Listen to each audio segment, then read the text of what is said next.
Welcome back conditional statement के part 2 tutorial के अंदर।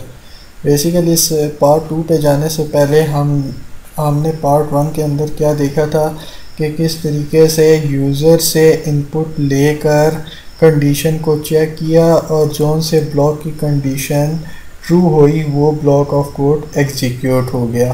फिर हमने ये देखा कि अगर एक ब्लॉक ऑफ कोड की कंडीशन ट्रू नहीं होती, अगर फॉल्स होती है, तो फिर हमने देखा कि एल्स वाला पार्ट एग्जीक्यूट हो गया।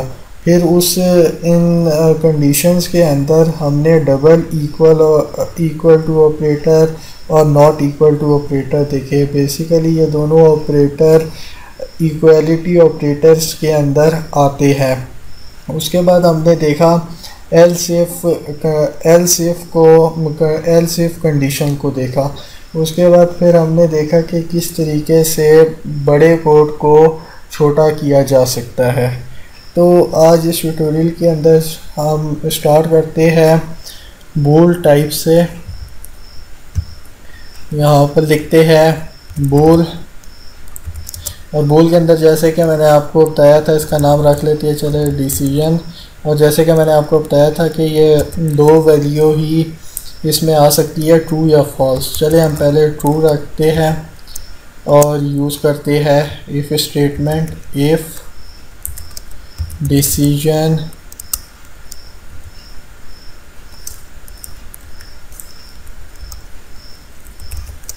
तो वो शो कर दे कंसोल डॉट राइट लाइन। इसके अंदर हम शो कराते हैं कि कंडीशन डबल कोट्स के अंदर condition is true, that's why this block of code is executed. नीचे लिख देते हैं कंसोल डॉट रीड लाइन। अब इसे हम स्टार्ट करते हैं।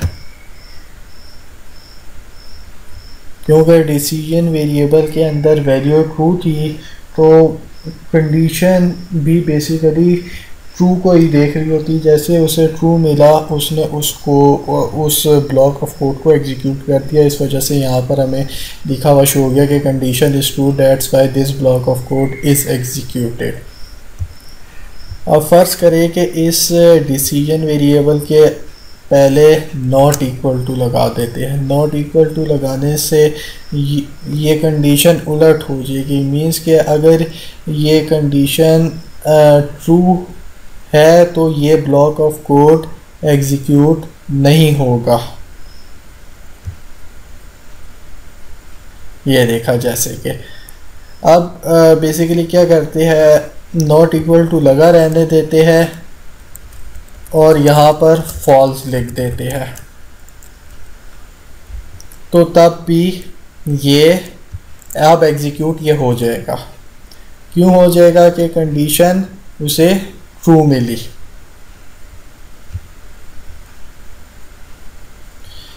आप बेसिकली क्या करते हैं, तो अब ये नॉट इक्वल टू यहाँ से हटाते हैं और दोबारा से इस डिसीजन वेरिएबल की वैल्यू को ट्रू, बल्कि इसे फॉल्स ही रहने देते हैं और यहाँ पर नीचे लगाते हैं एल्स का पार्ट। एल्स के पार्ट के अंदर यहाँ पर हम इन दो लाइन ऑफ कोड को कॉपी करके यहाँ पर पेस्ट करते हैं और इसके अंदर लिख देते हैं कि condition is false, that's why this block of code की जगह लिख देते हैं that's why else part is executed. तो जब उसे कंडीशन फॉल्स मिलेगी तो मैंने आपको बताया था कि एल्स का पार्ट एग्जीक्यूट होता है। तो जैसे कि आप ये देख सकते हैं, यहाँ पर लिखा हुआ आ गया condition is false, that's why else part is executed. तो इसे क्लोज करते हैं। अच्छा, तो हम अब रिलेशनल ऑपरेटर्स की तरफ चलते हैं, इन्हें बेसिकली रिमूव करते हैं। रिलेशनल ऑपरेटर्स बेसिकली आप ये समझे कि इस तरह होता है कि अगर एक नंबर दूसरे नंबर से बड़ा है तो उस कोड ऑफ उस ब्लॉक ऑफ स्टेटमेंट उस ब्लॉक को एग्जीक्यूट करते। अगर एक नंबर कंडीशन में हम चेक करते हैं, अगर एक नंबर दूसरे नंबर से छोटा है तो उस ब्लॉक ऑफ कोड को एग्जीक्यूट करते। तो हम स्टार्ट करते हैं। हम यहाँ पर इंट टाइप लेते हैं, डाटा टाइप, और नंबर रख लेते हैं वेरिएबल का नाम।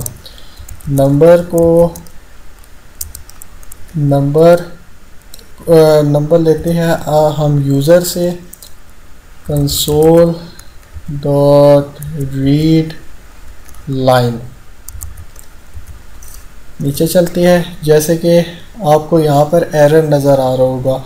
एरर ये इस वजह से आ रहा है कि जो भी चीज़ हम यूज़र से लेते हैं वो बेसिकली स्ट्रिंग टाइप की होती है। तो स्ट्रिंग टाइप को इंटीजर टाइप में कन्वर्ट करने के लिए आपको ये तरीका अपनाना पड़ता है। इधर आप स्पेस दें, यहाँ पर आप लिखे दोबारा से इंट डॉट पार्स, और इस ब्रैकेट्स के अंदर आप बेसिकली इसको उठा के डाल दे। ये बेसिकली क्या करेगा कि इसका जो भी जवाब हमारे पास स्ट्रिंग के अंदर आएगा उसे वो कन्वर्ट कर देगा इंटीजर के अंदर। तो इसके लिए शर्त ये है कि आपने जो भी कंसोल विंडो के अंदर लिखना है वो नंबर लिखने हैं, ना कि कोई अल्फ़ाबेट्स वगैरह लिखने हैं। अगर आप अल्फ़ाबेट्स लिखेंगे तो वो आपको एरर दे देगा।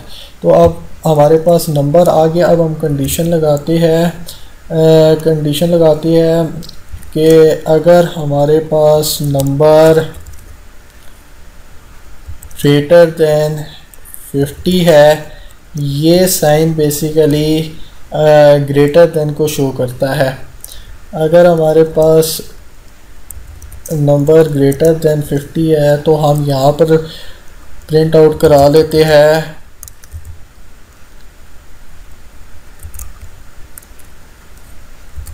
कि यू आर पास। एल्स में हम प्रिंट करा लेते हैं अगर नंबर हमारे पास 50 है या 50 से छोटा है तो वो हमें शो करे कि आप फेल हो, यू आर फेल। तो अब इसे रन करते हैं और यहाँ पर नंबर डालते हैं, 45 डालते हैं और यू आर फेल लिखा हुआ है और अचानक से चला गया। यहाँ पर डाल देते हैं कंसोल डॉट रीड लाइन, इसको कॉपी करके नीचे भी डाल देते हैं।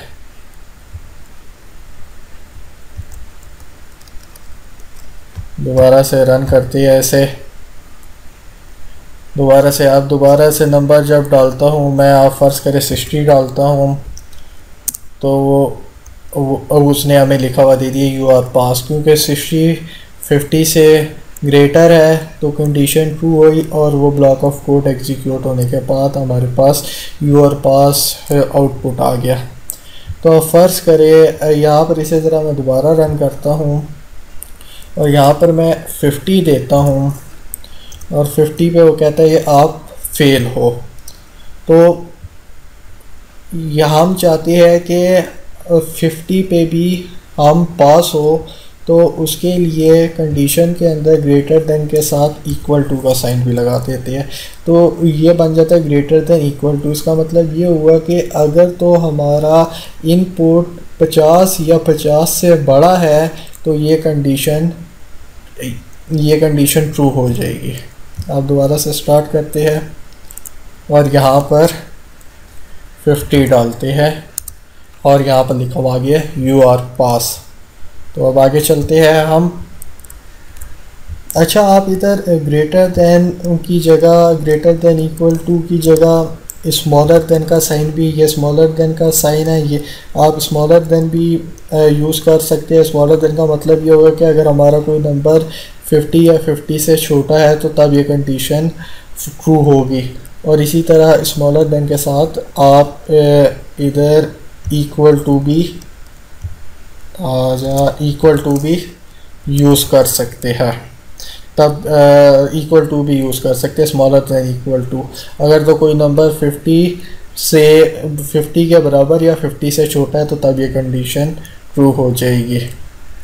अब हम नेस्टिंग कंडीशन और कंडीशनल स्टेटमेंट की तरफ चलते हैं। अब दोबारा से आप इसे ग्रेटर दैन कर दें। ग्रेटर दैन करने के बाद आप इसे फ़िलहाल कॉपी करें और यहाँ से कट कर ले। अब बेसिकली क्या करते हैं कि ये कंडीशन अगर ट्रू है तो इसके अंदर एक और कंडीशन लगाते हैं, if number is greater than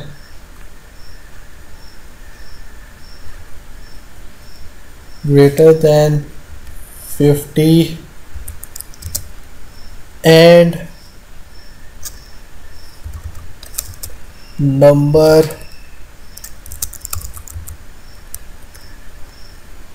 is smaller than 60।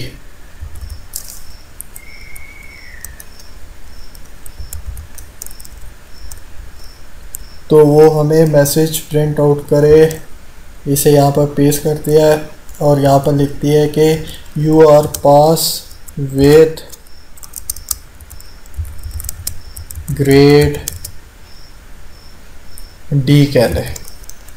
Basically क्या होगा कि अब ये जब हमारे पास जो भी हम यूज़र से इनपुट लेंगे वो 50 से बड़ा होगा तो वो अंदर की तरफ आ जाएगा, इस ब्लॉक के अंदर आ जाएगा और इस ब्लॉक के अंदर दोबारा से हमारे पास इफ़ स्टेटमेंट है। इफ़ स्टेटमेंट के अंदर अब हमारे पास ये जो एंड ऑपरेटर है इसकी वजह से हमारे पास दो कंडीशंस हो गई है। अब ये बेसिकली दो कंडीशंस है। एंड ऑपरेटर क्या करता है, एंड ऑपरेटर का मकसद ये होता है कि उसके लेफ़्ट तरफ वाली कंडीशन और राइट तरफ वाली कंडीशन जब दोनों ट्रू होंगी तो तब इसका ये ब्लॉक ऑफ कोड एग्जीक्यूट होगा। तो ये बेसिकली हम इफ़ ब्लॉक के अंदर दोबारा से इफ़ ब्लॉक को यूज़ कर रही है, तो ये बेसिकली नेस्टिंग कंडीशनल स्टेटमेंट कहलाता है। चले अब इसको रन करके देखते हैं। हम डालते हैं 55। तो उसने पहली कंडीशन ट्रू की कि हमारे जो नंबर था वो 50 से बड़ा था और उसके बाद इनर कंडीशन की तरफ आ गया। इनर कंडीशन के अंदर देखा कि हमारा जो नंबर है वो 50 और 60 के दरमियान है। इस वजह से उसने उस कंडीशन को भी ट्रू किया और हमें मैसेज डिस्प्ले कर दिया कि you are pass with grade D.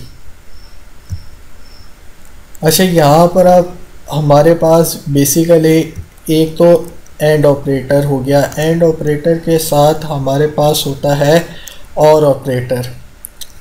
और ऑपरेटर बेसिकली ये जहाँ से फॉरवर्ड स्लैश आती है उसको आप शिफ्ट दबा के उस बटन को दबाए तो ये और ऑपरेटर आ जाएगा। और ऑपरेटर बेसिकली इसलिए यूज़ होता है कि वो हमें और ऑपरेटर बेसिकली इसलिए यूज़ होता है कि उसके जो लेफ़्ट तरफ वाली कंडीशन अगर ट्रू है या राइट तरफ वाली कंडीशन ट्रू है, अगर इन दोनों में से कोई एक भी कंडीशन ट्रू है तो वो ब्लॉक ऑफ कोड को एग्जीक्यूट कर देगा। अगर दोनों कंडीशन ट्रू है तब भी वो ब्लॉक ऑफ कोड को एग्जीक्यूट कर देगा और अगर दोनों ही कंडीशन फॉल्स है तो तब वो उस ब्लॉक ऑफ कोड को एग्जीक्यूट नहीं करेगा। अब इसे रन करते हैं और आपको दिखाते हैं।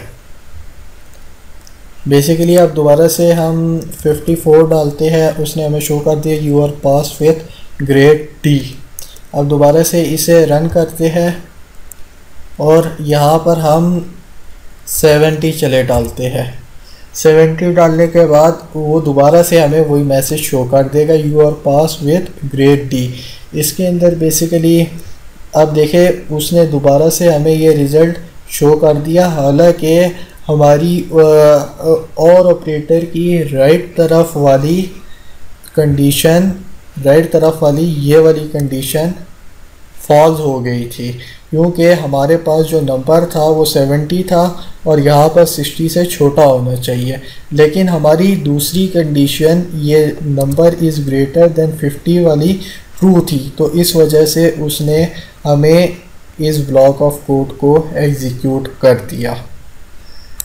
इसी तरह हम ये और ऑपरेटर को इफ़ कंडीशन के अंदर मज़ीद भी यूज़ कर सकती है। लाजमी नहीं है कि ये एक ही दफ़ा यूज़ हो, जैसे कि हम आपको यूज़ करके दिखाते हैं। दोबारा से हम और ऑपरेटर डालते हैं और यहाँ पर लिखते हैं नंबर डबल इक्वल टू 50। दोबारा से और ऑपरेटर को फिर हम यूज़ करते हैं और यहाँ पर लिखते हैं नंबर डबल इक्वल टू 60 लिखते हैं। तो बेसिकली क्या करेगा, इसका मतलब ये हो गया कि कोई भी नंबर 50 के बराबर हो, 50 से बड़ा हो, 60 के बराबर हो या 60 से छोटा हो, तो इस ब्लॉक ऑफ कोड को एग्जीक्यूट कर देगा। जैसे कि आपको रन करके दिखाते हैं, यहाँ पर 60 लिखते हैं और उसने शो कर दिया you are pass with grade D. तो इसी तरीके से आप इफ़ की कंडीशन के अंदर मैनी एंड ऑपरेटर भी यूज़ कर सकते हैं, जितना मर्जी आपका दिल करे एंड ऑपरेटर यूज़ कर सकते हैं। तो आज के कंडीशनल स्टेटमेंट के पार्ट 2 ट्यूटोरियल के अंदर क्या कवर किया, हमने देखा कि बूल डाटा टाइप की कितनी इम्पोर्टेंस है कंडीशनल स्टेटमेंट के अंदर। फिर हमने ऑपरेटर्स को देखा, greater than, smaller than, greater than, equal to, smaller than, equal to. फिर हमने नेस्टिंग कंडीशनल स्टेटमेंट्स देखी। नेस्टिंग कंडीशनल स्टेटमेंट्स के बाद फिर हमने एंड और ऑपरेटर को यूज़ करते हुए देखा कि उनके क्या यूजेज है। उम्मीद करते हैं आपको ये ट्यूटोरियल पसंद आया होगा। अगर हमसे कोई गलती हुई है तो उसको मेंशन करना मत भूलिएगा, इससे हमारी हौसला अफजाई होती है। अगले ट्यूटोरियल के लिए खुदा हाफिज़।